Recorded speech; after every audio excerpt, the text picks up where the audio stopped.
The Clash of Civilizations and the Remaking of World Order by Samuel Phillips Huntington. Chapter 3: A Universal Civilization, Modernization and Westernization.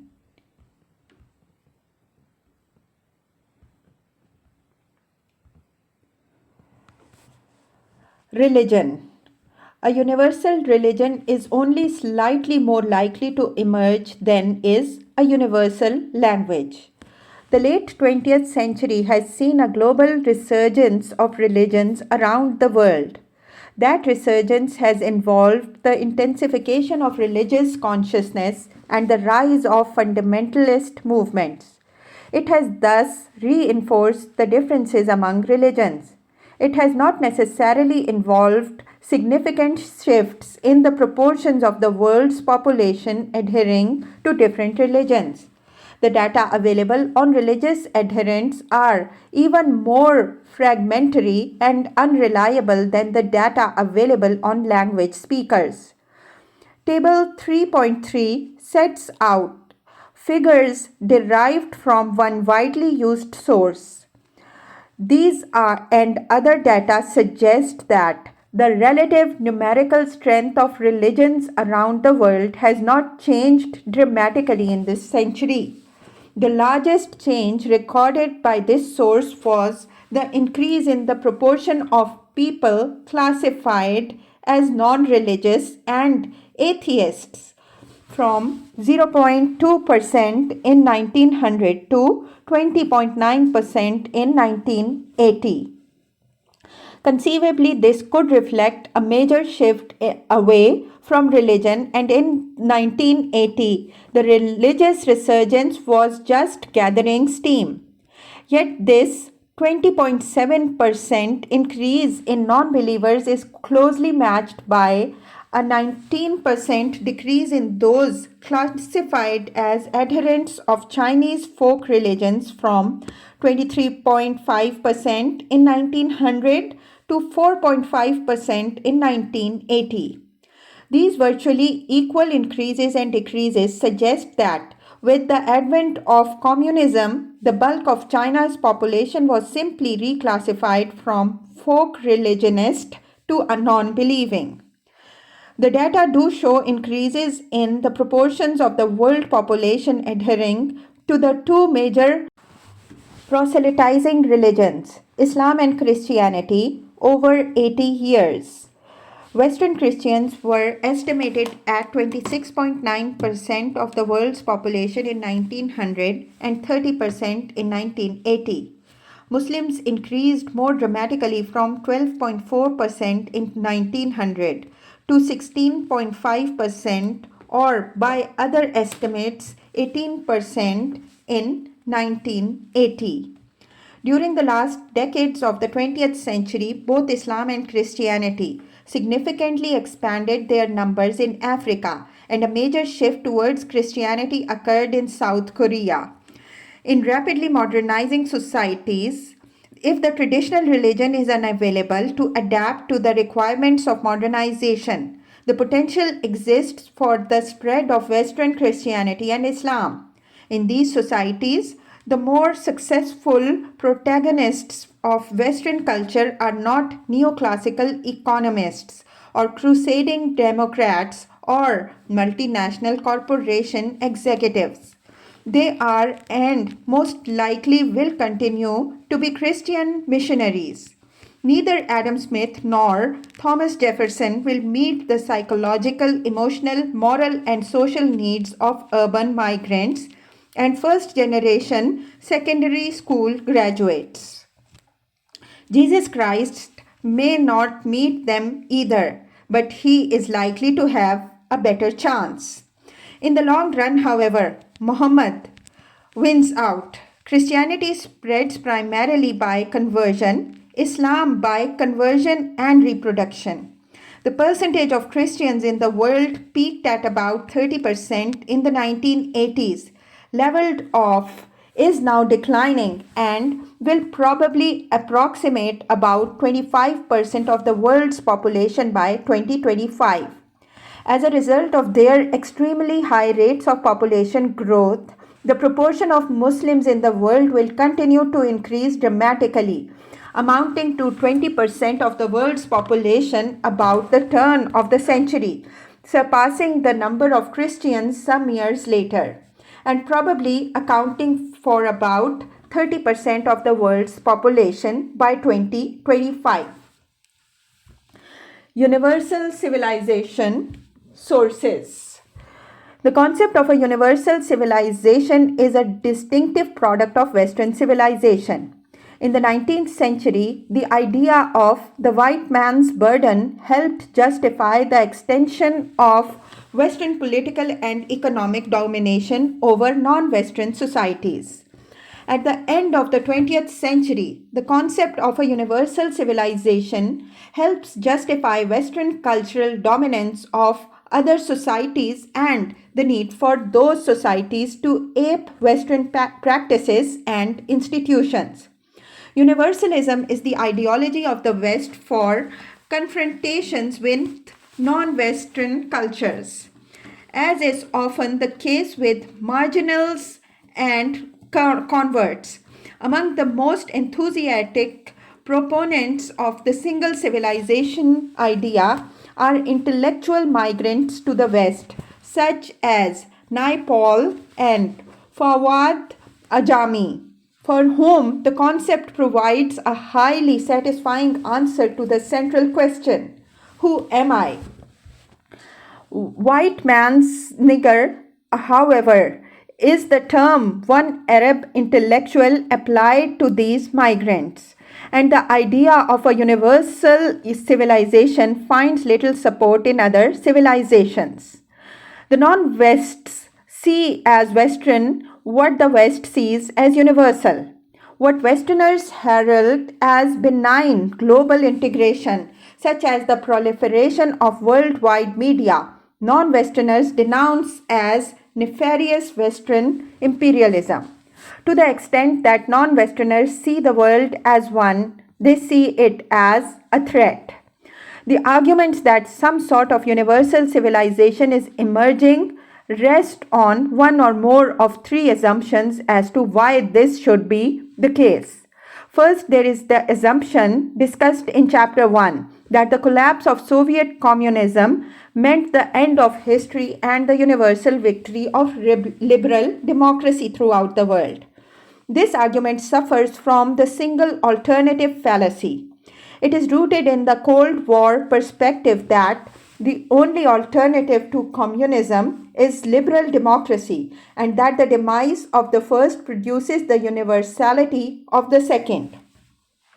Obviously, however, there are many forms of authoritarianism, nationalism, corporatism, and market communism, as in China, that are alive and well in today's world. More significantly, there are all the religious alternatives that lie outside the world of secular ideologies. In the modern world, religion is a central, perhaps the central force that motivates and mobilizes people. It is sheer hubris to think that because Soviet communism has collapsed, the West has won the world for all time, and that Muslims, Chinese, Indians, and others are going to rush to embrace Western liberalism as the only alternative. The Cold War division of humanity is over. The more fundamental divisions of humanity in terms of ethnicity, religions, and civilizations remain and spawn new conflicts. Second, there is the assumption that increased interaction among peoples, trade, investment, tourism, media, electronic communication generally is generating a common world culture. Improvements in transportation and communications technology have indeed made it easier and cheaper to move money, goods, people, knowledge, ideas, and images around the world. No doubt exists as to the increased international traffic in these items. Much doubt exists, however, as to the impact of this increased traffic. Does trade increase or decrease the likelihood of conflict? The assumption that it reduces the probability of war between nations is at a minimum, not proven, and much evidence exists to the contrary. International trade expanded significantly in the 1960s and 1970s, and in the following decade, the Cold War came to an end. In 1913, however, international trade was at record highs, and in the next few years, nations slaughtered each other in unprecedented numbers. If international commerce at that level could not prevent war, when can it? The evidence simply does not support the liberal internationalist assumption that commerce promotes peace. Analysis done in the 1990s throw that assumption further into question. One study concludes that increasing levels of trade may be a highly divisive force for international politics, and that increasing trade in the international system is, by itself, unlikely to ease international tensions or promote greater international stability. Another study argues that high levels of economic interdependence can be either peace inducing or war inducing, depending on the expectations of future trade. Economic interdependence fosters peace only when states expect that high trade levels will continue into the foreseeable future. If states do not expect high levels of interdependence to continue, war is likely to result. The failure of trade and communications to produce peace or common feeling is consonant with the findings of social science. In social psychology, distinctiveness theory holds that people define themselves by what makes them different from others in a particular context. One perceives oneself in terms of characteristics that distinguish oneself from other humans, especially from people in one's usual social milieu. A woman psychologist in the company of a dozen women who work at other occupations think of herself as a psychologist. When with a dozen male psychologists, she thinks of herself as a woman. People define their identity by what they are not. As increased communications, trade, and travel multiply the interactions among civilizations, people increasingly accord greater relevance to their civilizational identity. Two Europeans, one German and one French, interacting with each other will identify each other as German and French. Two Europeans, one German and one French, interacting with two Arabs, one Saudi and one Egyptian, will define themselves as Europeans and Arabs. North African immigration to France generates hostility among the French and, at the same time, increased receptivity to immigration by European Catholic Poles. Americans react far more negatively to Japanese investment than to larger investments from Canada and European countries. Similarly, as Donald Horowitz has pointed out, an Igbo may be an Oweri, Igbo or an Onitsha. Igbo in what was the eastern region of Nigeria. In Lagos, he is simply an Igbo. In London, he is Nigerian. In New York, he is an African. From sociology, globalization theory produces a similar conclusion. In an increasingly globalized world, characterized by historically exceptional degrees of civilizational, societal, and other modes of interdependence and widespread consciousness thereof, there is an exacerbation of civilizational, societal, and ethnic self-consciousness. The global religious revival, the return to the sacred, is a response to people's perception of the world as a single place. The West and modernization. The third and most general argument for the emergence of a universal civilization sees it as the result of the broad processes of modernization that have been going on since the 18th century. Modernization involves industrialization, urbanization, increasing levels of literacy, education, wealth, and social mobilization, and more complex and diversified occupational structures. It is a product of the tremendous expansion of scientific and engineering knowledge, beginning in the 18th century, that made it possible for humans to control and shape their environment in totally unprecedented ways. Modernization is revolutionary process, comparable only to the shift from primitive to civilized societies. That is, the emergence of civilization in the singular, which began in the valleys of the Tigris and Euphrates, the Nile and the Indus about 5000 BC. The attitudes, values, knowledge, and culture of people in a modern society differ greatly from those in the traditional society. As the first civilization to modernize, the West leads in the acquisition of the culture of modernity. As other societies acquire similar patterns of education, work, wealth, and class structure, the argument runs this modern Western culture will become the universal culture of the world. That significant difference between modern and traditional cultures is beyond dispute. It does not necessarily follow, however, that societies with modern cultures resemble each other more and more than do societies with traditional cultures.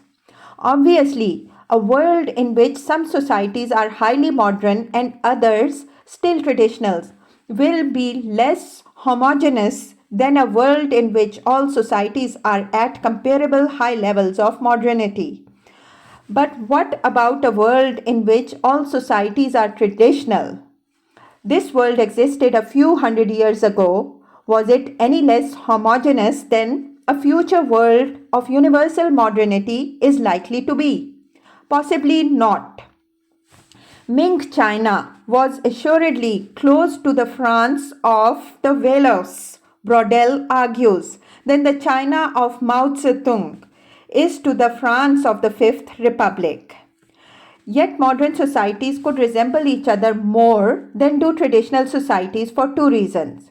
First, the increased interaction among the modern societies may not generate a common culture, but it does facilitate the transfer of techniques, inventions, and practices from one society to another with a speed and to a degree that were impossible in the traditional world.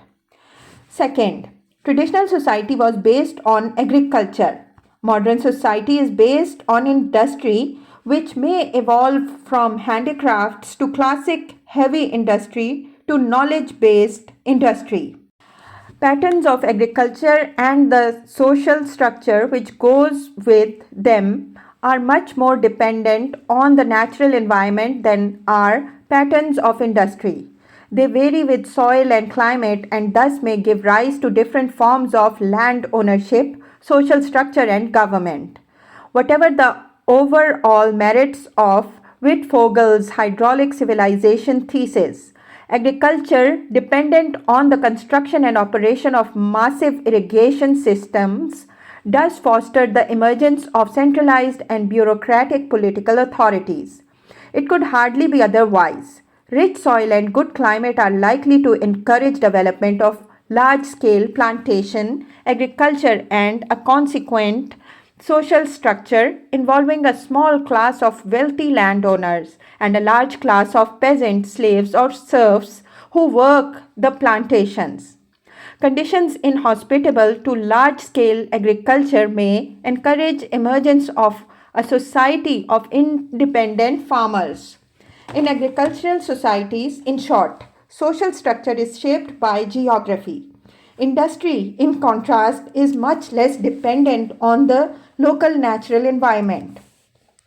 Differences in industrial organization are likely to derive from differences in culture and social structure rather than geography, and the former conceivably can converge while the latter cannot. Modern societies have much in common, but do they necessarily merge into homogeneity?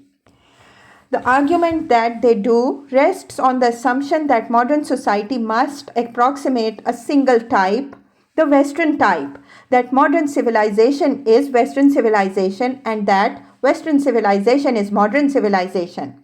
This, however, is a totally false identification. Western civilization emerged in the 8th and 9th centuries and developed its distinctive characteristics in the following centuries. It did not begin to modernize until the 17th and 18th centuries. The West was the West long before it was modern.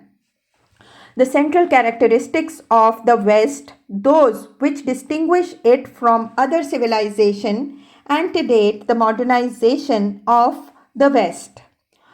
What were these distinguishing characteristics of Western society during the hundreds of years before it modernized? Various scholars have produced answers to this question, which differed in some specifics but agree on the key institutions, practices, and beliefs that may legitimately be identified as the core of Western civilization. These include the following. The classical legacy. As a third-generation civilization, the West inherited much from previous civilizations, including, most notably, classical civilization. The legacies of the West from classical civilization are many, including Greek philosophy and rationalism, Roman law, Latin and Christianity, Islamic and Orthodox civilizations, also inherited from classical civilizations but nowhere near to the same degree as the West did. Catholicism and Protestantism. Western Christianity, first Catholicism, and then Catholicism and Protestantism, is historically the single most important characteristic of Western civilization. During most of its millennium, indeed, what is now known as Western civilization was called Western Christendom. There existed a well-developed sense of community among Western Christian peoples, that they were distinct from Turks, Moors, Byzantines, and others. And it was for God as well as gold that Westerners went out to conquer the world in the 16th century. The Reformation and Counter-Reformation and the division of Western Christendom into Protestant North and a Catholic South are also distinctive features of Western history, totally absent from Eastern Orthodoxy and largely removed from the Latin American experience. European languages. Language is the second only to religion as a factor distinguishing people of one culture from those of another. The West differs from most other civilizations in its multiplicity of languages. Japanese, Hindi, Mandarin, Russian, and even Arabic are recognized as the core languages of their civilizations. The West inherited Latin, but a variety of nations emerged, and with them, national languages grouped loosely into the broad categories of Romance and Germanic. By the 16th century, these languages had generally assumed their contemporary form. Separation of spiritual and temporal authority. Throughout Western history, first the church and then many churches existed apart from the state. God and Caesar, church and state, spiritual authority and temporal authority have been a prevailing dualism in Western culture. Only in Hindu civilization were religion and politics also so distinctly separated. In Islam, God is Caesar. In China and Japan, Caesar is God. In Orthodoxy, God is Caesar's junior partner. The separation and recurring clashes between church and state that typify Western civilization have existed in no other civilization. This division of authority contributed immeasurably to the development of freedom in the West. Rule of law.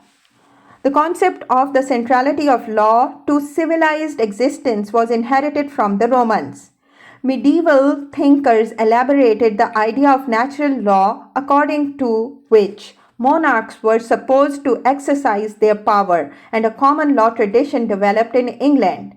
During the phase of absolutism in the 16th century and 17th century, the rule of law was observed more in the breach than in reality. But the idea persisted of the subordination of human power to some external restraint. Non sub humanae sed sub Deo et lege. The tradition of the rule of law laid the basis for constitutionalism and the protection of human rights, including property rights, against the exercise of arbitrary power. In most other civilizations, law was a much less important factor in shaping thought and behavior. Social pluralism. Historically, Western society has been highly pluralistic. As Deutsch notes, what is distinctive about the West is the rise and persistence of diverse autonomous groups not based on blood relationship or marriage. Beginning in the 6th and 7th centuries, these groups initially included monasteries, monastic orders, and guilds, but then expanded to include in many areas of Europe a variety of other associations and societies. Associational pluralism was supplemented by class pluralism. Most Western European societies included a relatively strong and autonomous aristocracy, a substantial peasantry, and a small but significant class of merchants and traders. The strength of the feudal aristocracy was particularly significant in limiting the extent to which absolutism was able to take firm root in most European nations. This European pluralism contrasts sharply with the poverty of civil society, the weakness of the aristocracy, and the strength of the centralized bureaucratic empires, which simultaneously existed in Russia, China, the Ottoman lands, and other Western societies. Representative bodies. Social pluralism early gave rise to estates, parliaments, and other institutions to represent the interests of the aristocracy, clergy, merchants, and other groups. These bodies provided forms of representations which, in the course of modernization, evolved into the institutions of modern democracy.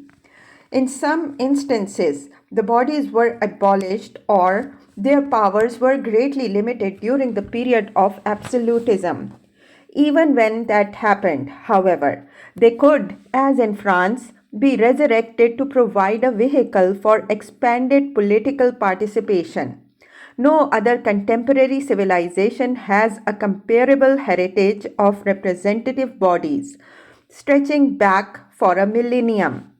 At the local level also, beginning about the 9th century, movements for self-government developed in the Italian cities and then spread northward, forcing bishops, local barons, and other great nobles to share power with the burghers and in the end often yield to them altogether.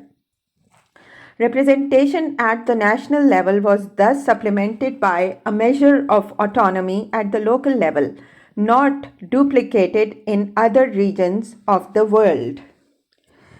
Individualism. Many of the above features of Western civilization contributed to the emergence of a sense of individualism and a tradition of individual rights and liberties unique among civilized societies. Individualism developed in the 14th and 15th century and acceptance of the right of individual choice. What Deutsch terms the Romeo and Juliet revolution prevailed in the West by the 17th century. Even claims for equal rights for all individuals. The poorest he in England has a life to live as much as the richest he were articulated, if not universally accepted. Individualism remains a distinguishing mark of the West among the 20th century civilizations. in one analysis involving similar samples from 50 countries. The top 20 countries scoring highest on the individualism index included all the Western countries except Portugal plus Israel. The author of another cross-cultural survey of individualism and collectivism similarly highlighted the dominance of individualism in the West compared to the prevalence of collectivism elsewhere and concluded that the values that are most important in the West are least important worldwide. Again and again, both Westerners and non-Westerners point to individualism as the central distinguishing mark of the West. The above list is not meant to be an exhaustive enumeration of the distinctive characteristics of Western civilization, nor is it meant to imply that those characteristics were always and universally present in the Western society. Obviously, they were not. The many despots in Western history regularly ignored the rule of law and suspended representative bodies.